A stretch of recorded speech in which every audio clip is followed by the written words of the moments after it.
Hello mga kamaster, welcome back sa ating YouTube channel. By the way, this is Engineer Jiban Aiko Kalaki at sa araw na to is magsasagot tayo ng mga Philippine Electrical Code questions taken from the past RMA board examination.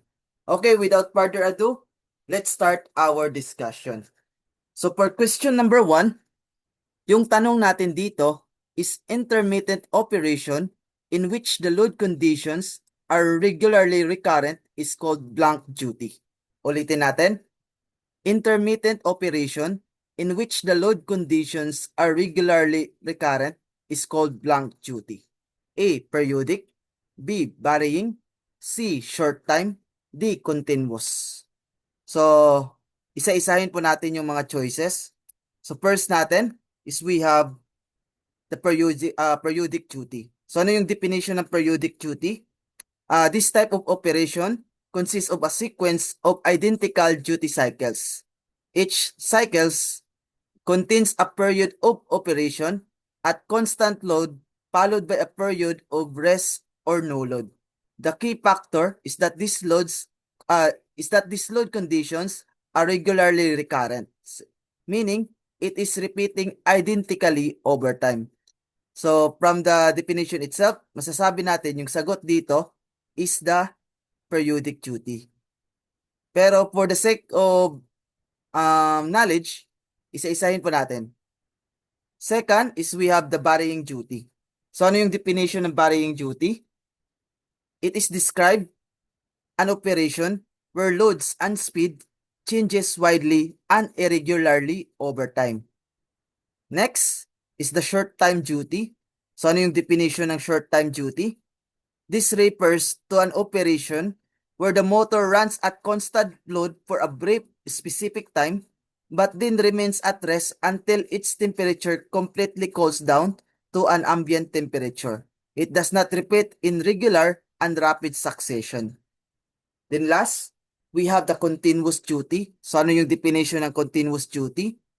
This is an operation at constant load for an indefinite long period.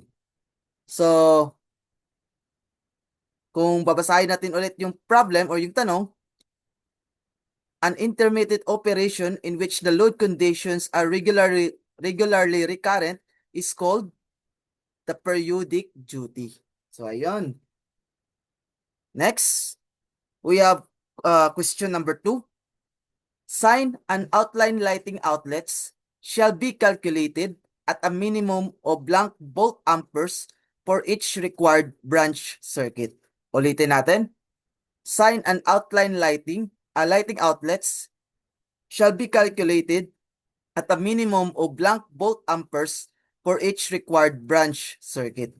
A. 1,000, B. 1,500, C. 1,200, and D. 1,800. So kapag sinabi nating sign and outline lighting outlets, that is, so ito yung example niya, that is 1,200 volt amperes. Ayun, so yung sagot natin dito is letter C. Okay, next. Question number 3. Armored cables shall be secured within blank mm of every outlet box, junction box, cabinets, or fittings. So ulitin natin. Armored cables shall be secured within blank millimeter of every outlet box, junction box, cabinet, or fittings. A. 150, B. 200, C. 250, D. 300. So this is our example of armored cables. So kapag sinabi nating armored cables, it shall be secured within 300 mm. Every 300 mm. So yun. Next, question number 4.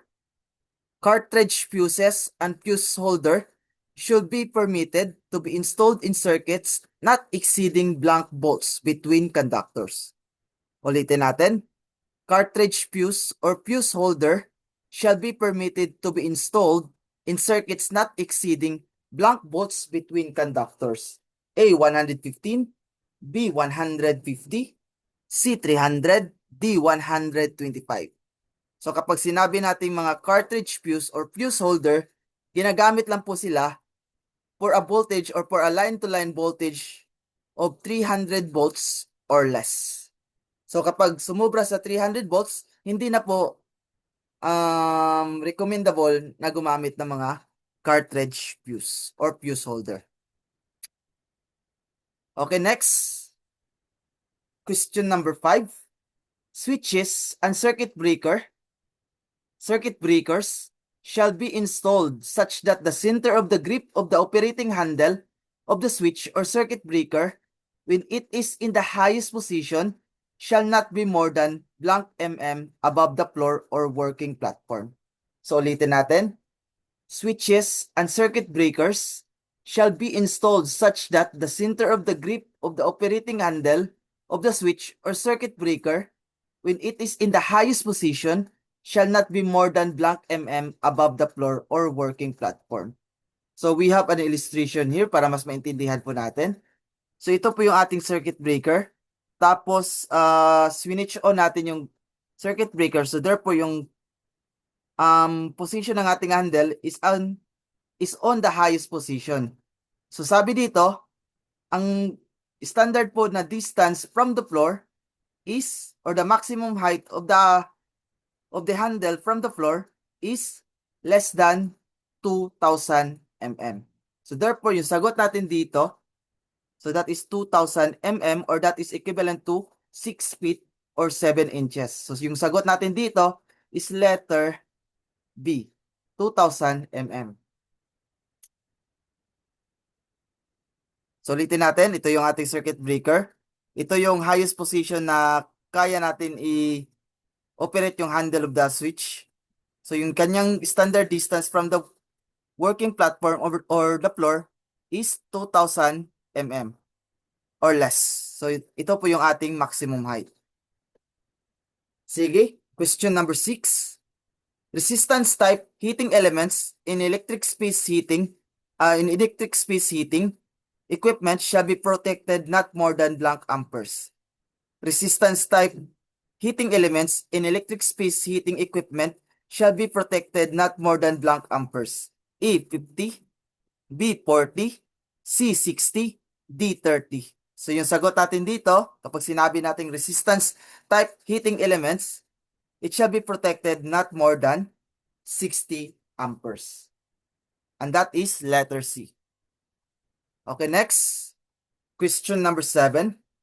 The minimum clearance between a surface-mounted incandescent lamp or ED luminaire installed in closets and the nearest point of a closet storage space shall be blank mm. So ulitin natin. The minimum clearance between a surface-mounted incandescent or LED luminaire installed in closet and the nearest point of a closet storage space shall be blank mm. So para mas maintindihan po natin itong problem na to, let's have our illustration. So makikita nyo, ito yung ating closet storage, itong rectangle na to.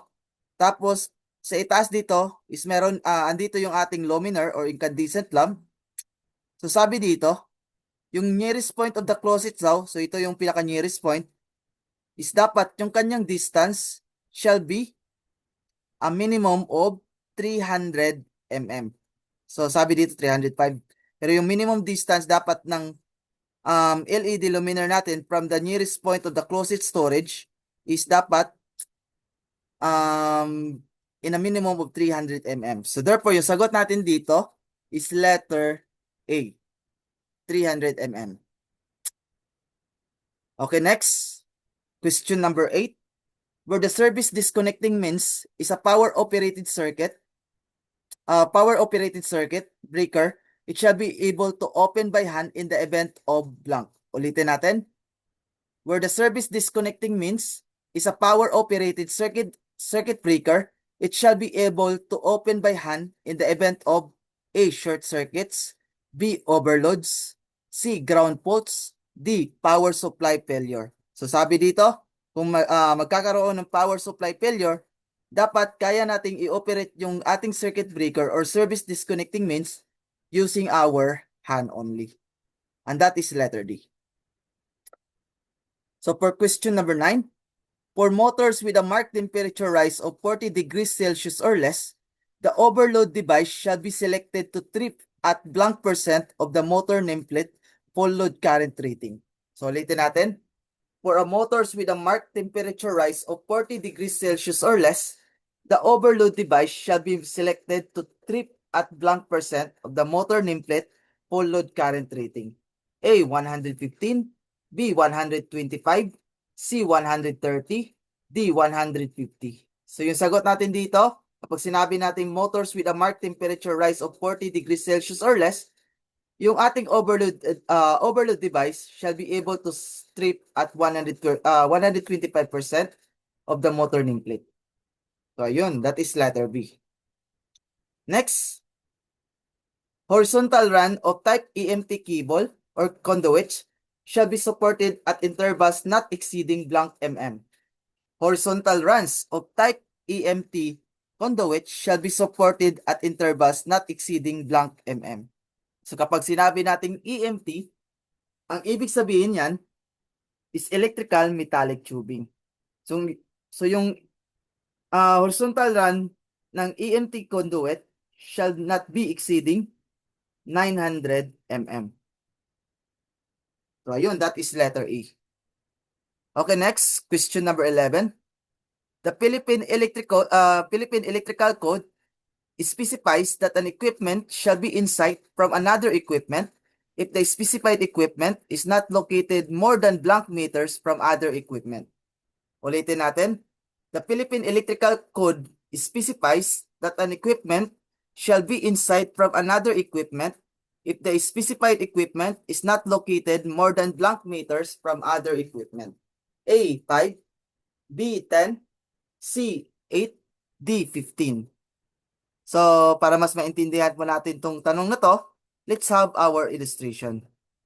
So, sabi dito, kung ito yung ating disconnecting switch, ito yung ating motor equipment, dapat yung ating motor equipment is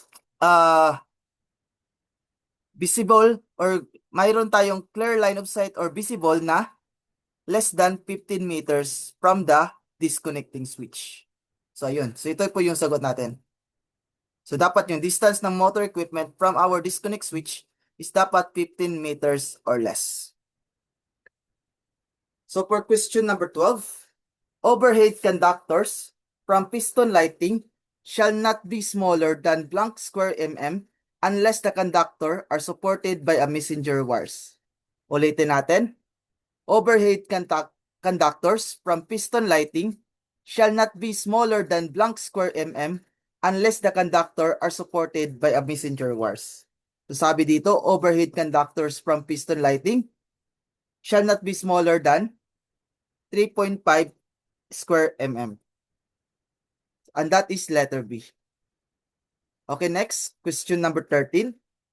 The power supply for a mobile home shall be a feeder assembly consisting of not more than one listed blank ampere mobile home power supply cord or permanent installed feeder. Ulitin natin. The power supply for mobile home shall be a feeder assembly consisting of not more than one listed blank ampere mobile home power supply cord or permanent installed feeder. A. 30, B. 40, C. 50, D. 60. So kapag sinabi nating power supply for mobile home, it is not more than 50 amperes. And that is letter C. Next, question number 14. Before starting any installation works or alteration on the electrical system, the owner shall obtain first blank. Before starting any installation works or alteration on the electrical system, the owner shall obtain first blank. A. Building permit for occupancy. B. Certificate of electrical inspection. C. Electrical plant prepared by PEE. D. Electrical permit. So before we start any installation works or alteration in the electrical system, dapat yung owner natin shall obtain electrical permit first. Question number 15. An arrangement of incandescent lamp, electric discharge lighting, or other electrically powered light sources to outline, so sabi dito to outline, or call attention to a certain feature such as the shape of the building, That is what we call A, track lighting, B, window lighting, C, piston lighting, D, outline lighting. So, sabi dito, outline. So, from the word itself, that is outline lighting. Okay, next, question number 16. It is the intent of the Philippine Electrical Code that factory-installed internal wirings of an equipment shall not be inspected at the time of its installation except to detect blank. It is the intent of the Philippine Electrical Code that factory-installed internal wirings of an equipment shall not be inspected at the time of its installation except to detect A, damages, B, alteration, C, wiring use. So, maa-allowed lang mag-a-allowed lang daw tayo na mag-inspect ng wirings kung gusto natin makadetect ng any damages or alteration sa ating installation. So yung sagot natin dito is letter B, 1 and 2 only. So question number 17, each length of type RTRC conduit shall be clearly and durably marked at least every blank mm as required. Each length of type RTRC conduit shall be clearly and durably marked at least every blank mm as required. A, 1,800, B, 2,000, C, 2,400, D, 3,000. So kapag sinabi nating RTRC, ang ibig sabihin niyan is reinforced thermosetting resin conduit. So it shall be clearly and durably marked at least every 3,000 mm or 3 meters. So ayun. Question number 18. The 2017 edition of the Philippine Electrical Code or PEC, Part 1 is a major revision to the blank edition. So ano yung dalawang pinaka-recent na edition ng Philippine Electrical Code? Ito po yung 2009 edition at saka 2017 edition. So therefore, yung 2017 edition is a major revision from its previous edition, which is the 2009 Philippine Electrical Code. And that is letter E. Okay, next. Question number 19. In existing dwelling units, service equipment or panel boards do not exceed blank amperes shall be permitted in spaces where the height of the working space is less than 2,000 mm. In existing dwelling units, service equipment or panel boards do not exceed blank amperes shall be permitted in spaces where the height of the working space is less than 2,000 mm. So yung sagot natin dito is letter D, 200 amperes. Then last question. Service entrance cable shall be supported by straps or other approved means within 300 mm of every service head or gooseneck. So dito na magtatapos yung ating discussion mga kamaster. I hope may natutunan kayong bago sa araw na to. And huwag nyo rin kalimutan mag-share, like, and subscribe sa ating YouTube channel para marami pa po tayong matulungan at ma-reach na mga aspiring RMA board exam takers. So dito na magtatapos yung ating discussion. Maraming salamat sa panonood and see you next time. God bless us all.